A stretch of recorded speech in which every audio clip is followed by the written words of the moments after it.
So, today I want to discuss the terms that is becoming more popular in the last couple of weeks, the so-called sharing economy. For some of us, sharing economy is not something new. It's back to 40 to 50 years ago when the founding fathers of Indonesia developed the economic of Indonesia, the foundation of economic development. So sharing economy, for example, is famous with the term of ekonomi gotong royong. But then it became so popular about a month ago when there is a strike of taxi driver. Yeah? There was a competition between these two groups. The other one is the conventional taxi, and the other one is the taxi online. Most of the regulators, the business leaders in Indonesia, thought that taxi online practicing the so-called predatory pricing. And then we as scientists explain those people, no, this is not a predatory pricing. They can sell it at a cheaper price because they're using the sharing economy concept. So sharing economy is very popular, very important right now because of the technology, because of the connection, because of the access. Accessing is more important than owning for today's business.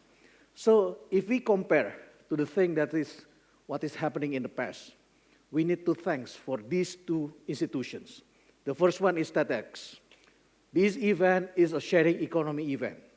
So we, as a professor, we came here for free. We share our knowledge. Those who have knowledge, the same like previous lecturer, sharing their knowledge.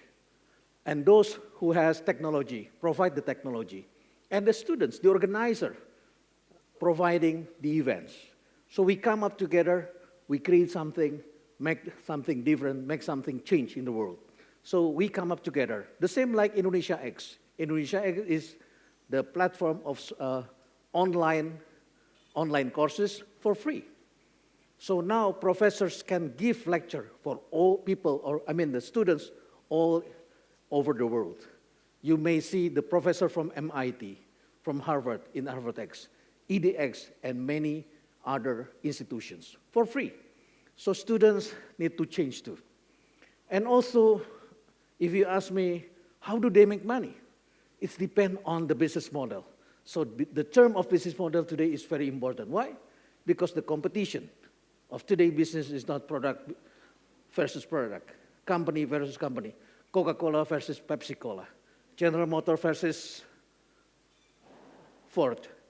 But today, the competition is between business model against the business model. For example, these are two convenience stores. The first one say that Indomaret, convenience store. The other one is 7-Eleven. 7-Eleven and Indomaret providing the same products, retail. But 7-Eleven in Indonesia is totally different from the 7-Eleven that you may see in the past in other nations. It opened at 7, closed at 11. In Indonesia, it is 24 hours business. And then, how do they make money? It's about the same in selling the items, but in 7-Eleven, it targeted young people. So they provide something that young people need. If you look at the Maslow diagram, so in the past, we put physical needs on the bottom, but the young people like you put another one, Wi-Fi and power bank. So 7-Eleven in Indonesia providing Wi-Fi. That's why many young people come to his store. And it become the ally place. Yeah? Anak-anak ally. The terms that we know it.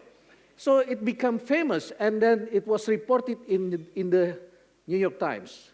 It says that 7-Eleven in Indonesia is the largest store with the most famous and popular among the youngsters.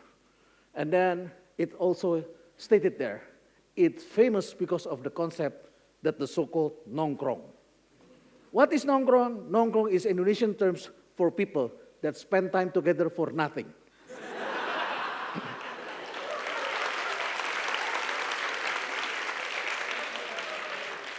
But the youth today are different from the youth of yesterday. The youth have more money because they became entrepreneurs. There's a lot of business that they can create.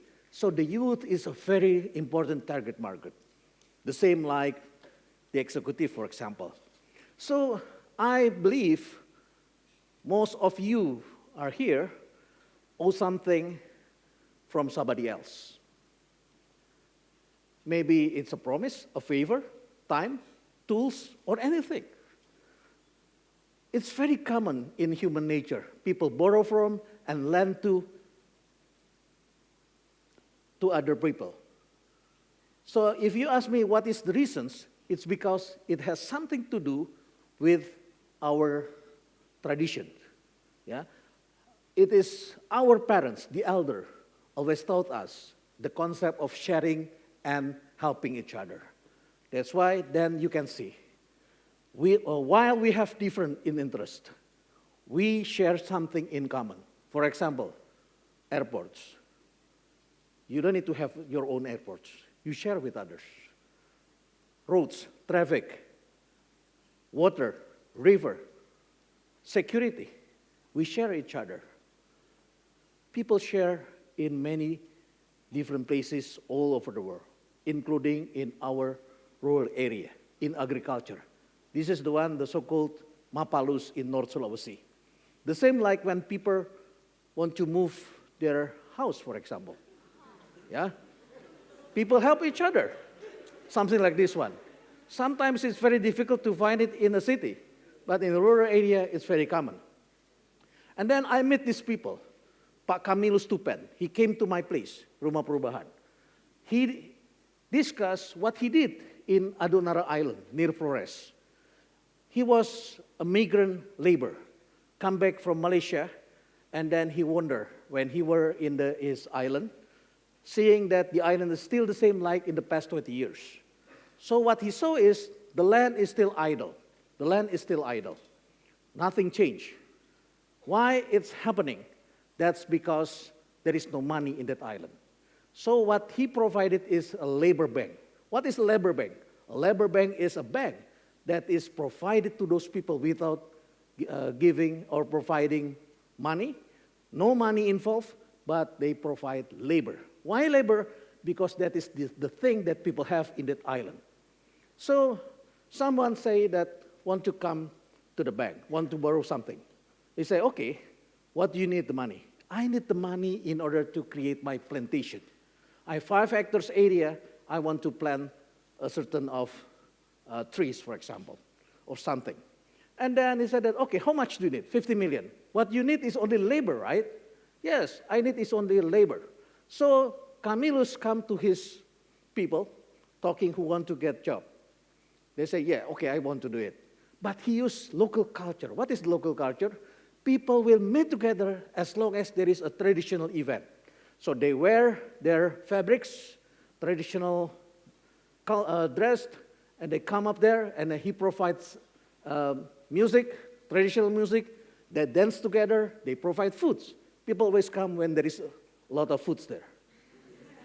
With dancing, singing, and then they plant the trees on that island. And then the person who has the land was helped by those people, and then it says by Camillus that he borrowed the money from that organization. And then later on, the Ibu, the person that is borrowing money or borrowing labor from Pak Camillus, and then he need to work for other group, for example. So this company, this institution is working in that area. People is moving, growing their business, having the plantations. One day, whenever the trees they have something there, and then it's harvesting time, and they cancel it, the money is available. Because of the money, and then they can provide something, doing something, and other things.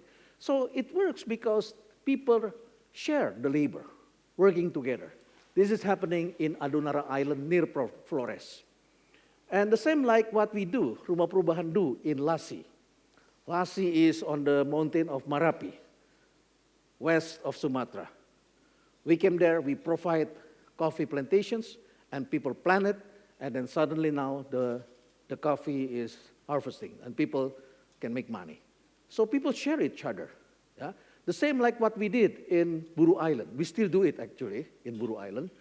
What we do is an economic integrations. the so-called the integrating farming. So we integrate in farming between the cows, and because of the cows, we use the, from the cows, we create biogas, and then because of the biogas, we can make the kajuput oil. Do you know kajuput oil?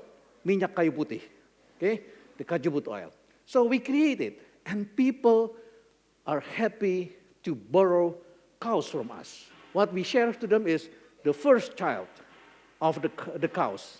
It's not for us, it's for them. But the second one for us. And then because we have the second one, we can share to the other people in that island. So we don't have to spend money there. We have a lot of cows in that island. We produce the kajuput oil. And people are happy of doing this rather than going to the gold mining because it's very hard doing that.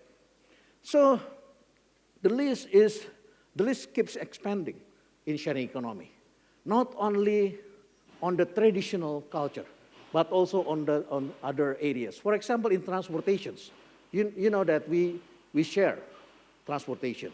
But today, we also share many other things. There is a study about the power drill. This is so famous in the US. The power drill costs about between 300 to 500 US dollar. But you know what? The producers try to develop the quality, improving the quality. One day, if you buy it, the power drill could be about, say, you buy it now, it can still work for another 5 years or 10 years. But for 300 or 50 or 500 US dollars, you buy the power drill. In fact, people only use it for about 12 to 14 minutes, only 14 minutes. You buy it, you need it to drill something, and then you don't need it anymore. So why do we have to buy the power drill? So then some people get the idea, why don't we share each other? You collect the power drill, and then we rent to others. You get the money because you share the thing that you have. So let's come up with any other products, including knowledge, including books. People share the books, rather than you have to buy. But then because of the technology, because of the smartphone, because of the mobile apps, for example, now people may share any other thing, including nebbangers, for example. Yeah, people nebbing each other. It involves a certain amount of cost, of course, yeah, but not much. Including Airbnb, it's so famous right now. And then also couchsurfing. I will share it to you, the thing that my students do by using couchsurfing later on. But also property object, yeah, Grab taxi, all are sharing economy, including peer-to-peer lending, club lending. In the future, possibly that banks will change. Why? Because of the sharing economy. Yeah? Okay? And then sharing, if you ask me what is sharing economy, sharing is the way people doing business by sharing resources. So there was a dispute when I wrote that article in newspaper in order to explain the works of sharing economy. Some people wrote another articles saying that, oh, no, this is taxi online, it's not a sharing economy. They try to manipulate the idea of sharing economy by explaining sharing is giving for free, and there is no money involved. No, that's not true. Sharing actually is a sharing resources. You work together, so that's why the price is got down. Deflation. So we start with the economy in a communal economy in traditional culture, where people sharing resources, and then people move to urban city, and then in city, people create formal activities, formal economy, and then there come out regulations, and then we go to the owning economy, and then because of the own economy, it creates idle economy, and then later on, because of the technology, people do the sharing economy. This is what we call it idle economy. When a person bought a land, for example, from a farmer, and then they try to give, and then they did give the fence. So the farmer lose the job. Even though they don't use the land yet, they will use it later. But because of the fence, there is no productive activity, and the labor cannot use it. The thing like now the young people use. They don't want to see anything idle. Anything idle, something like this one. You see that people blockade the road. They don't want to share. They said, this is my area. Even though that you go through the kampung, but the kampung people cannot go using your way because you think that you pay more. You don't want to share. We need to criticize those kind of people. They blockade each other. That is not sharing economy. That is not economy of gotong royong. This is what happens when there is a disruptions. The same like Sari Petojo, the ice factory in Solo, so famous because Jokowi was there. Jokowi against the change of this building, he want to preserve. But actually, why the ice factory now doesn't work anymore? That's because they don't innovate themselves. And then somebody else innovated, and we call it, this is disruption, a new way of doing something. And then ice factory doesn't need anymore because there is a refrigerator. This is what disruptions, I think you may read it in some journals. This is from Clayton Christensen, so famous. So disruption innovation starts with low-end segment. They come up to the market and then doing something in the low-end market, and then if they improve the quality, they can go up to the higher segments. But there is also another examples here, Kereta Cepat. This is also another sharing economy. Without any technology, I mean without the smartphone. What I mean is they share each other. The toll road from Jasa Marga, the state-owned enterprise, and then exit area, plantations, perkebunan. So they share each other among the state-owned enterprise. But people against it. Most disruption process always against by several people because of disruptions. And then if you ask me like this one, there was 4 groups of business. The first one is community-based. The second one is the capitalism, owning economy, mostly creating idle economy. And then the sustaining business try to improve their service. And the other one is the sharing-based economy. Why is sharing economy is very important right now? That's because of the big data analytics that we teach in the campus. Big data analytics is a new statistics based on a real-time analysis. So the data is not time series anymore. Not using the sample design, but we use the big data and we use this kind of statistics, yeah, including NLP, yeah, the same like this one. This is by using NLP. We analyze words that you share on Twitter, on social media, and we come up to the idea that what you want right now. The same like this one, heat map. So by using this one, heat map, the producers will know where the demand is. For example, in the center of Jakarta, you can see there is no supply. And then you move all your taxi driver to that area because the demand was there. In the past, the taxi driver is moving around in order to find the consumers. But today, it's becoming more efficient. So this is my student who go with couch surfing. Actually, he got friends there, cheap, no money spent, using the social media, using the couch surfing. And I need to close with this one. If you ask me, what is the problem? The problem is this one. Yeah, it's harmful for several people, but it's benefited in other people. Yeah, so how do we solve this one? Like this one. And finally, I have to say, sharing economy is not a new thing. Sharing economy is gotong royong in a fancy or sexy term. Thank you.